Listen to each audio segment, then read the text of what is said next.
আমি শুভেন্দু অধিকারী ঈশ্বরের নামে শপথ করিতেছি যে বিধি দ্বারা স্থাপিত ভারতের সংবিধানের প্রতি আমি অকৃত্রিম নিষ্ঠা ও আনুগত্য পোষণ করিব। আমি ভারতের সার্বভৌমত্ব ও অখণ্ডতা রক্ষা করিব।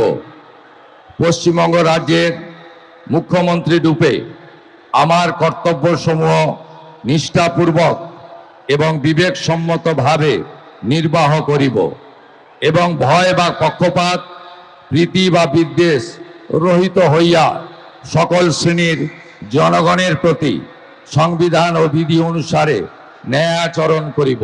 পশ্চিমবঙ্গের বিধানসভাতে প্রথমবারের জন্য বিজেপি ক্ষমতায় এলো। মানে 2026-এর যে বিধানসভা ভোট হলো তাতে প্রথমবার বিজেপি সরকার গঠন করলো। অনেকেই ধরে নিয়েছিল যে পশ্চিমবঙ্গে বিজেপি কোনোদিনই ক্ষমতায় আসতে পারবে না। আর এটাও একটা ট্রেন্ড ছিল যে পশ্চিমবঙ্গের যে সরকার গঠন করে সেই রাজ্য সরকার আর সেন্ট্রাল গভর্নমেন্ট দুটো আলাদা আলাদা দল হয়।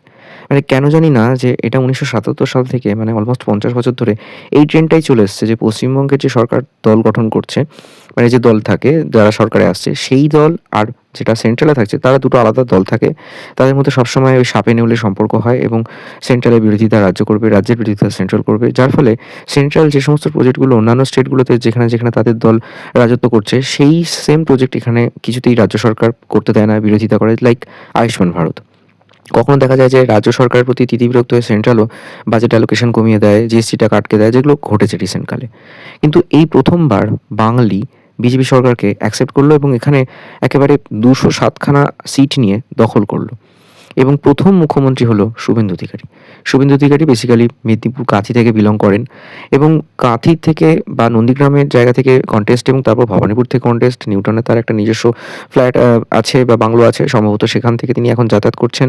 তো শিশির অধিকারীর মেজো ছেলে শুভেন্দু অধিকারী বহু যুগ ধরেই করে এসেছেন রাজনীতি। প্রথমে ছিল কংগ্রেস, তারপর টিএমসি এবং পরবর্তী সময়ে বিজেপিতে জয়েন করা।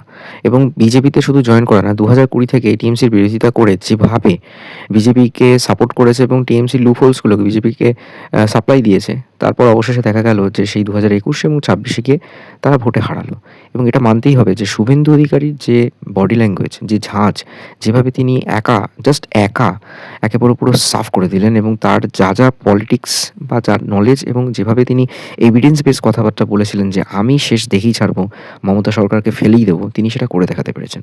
Hats off two Suvendu Adhikari যে তিনি প্রথমবার সব বিষয়ে রাজনীতি বের করা যেমন রাজনীতিদের কাজ নয়, তখন এটা ভাবতে যে সাধারণ মানুষের উন্নতির জন্য বা তাদের ভালো থাকার জন্য রাজনীতিবিদদের দেশ সেবা এবং সমাজসেবাটা মুখ্য বিষয় হয়ে ওঠে। যেটা অভয়াকাণ্ডের পর থেকে যেভাবে তিনি এই ব্যাপারটাকে গ্রিপে নিয়েছেন এবং রাজ্য সরকারের লুপহোলসগুলোকে বের করে করে, লাইক সেটা ডিএ, ছাত্র পেটানো বা শিক্ষকদের পেটানো, এই জিনিসগুলো তিনি যেভাবে একা বিরোধিতা করেছেন এবং তিনি তুলে ধরেছেন যে মানুষ কতটা অতিষ্ঠ হয়ে গেছে এবং তারা সহ্যের সীমা অতিক্রম করে ফেলেছে, সেই জিনিসটা তিনি যে সেই পালসটা ধরতে পেরেছিলেন, যার জন্যই মানুষ বুঝতে পেরেছে যে হ্যাঁ, শুভেন্দু অধিকারীকে এই ভোটটা দিতে হবে এবং বিজেপি সরকার এলে শুভেন্দু অধিকারী প্রায়োরিটি পাবেন প্রথম মুখ্যমন্ত্রী হিসেবে।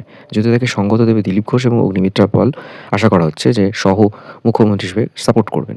কিন্তু এটা মানতেই হবে যে শুভেন্দু অধিকারী ব্যতীত আর কোনো কেউ হতেই পারে না যে বাংলার প্রথম বিজেপি শাসিত রাজ্যের মুখ্যমন্ত্রী হবে। ভিডিওটি কেমন লাগলো অবশ্যই জানান। দেখতে থাকুন বং স্টোরিজ।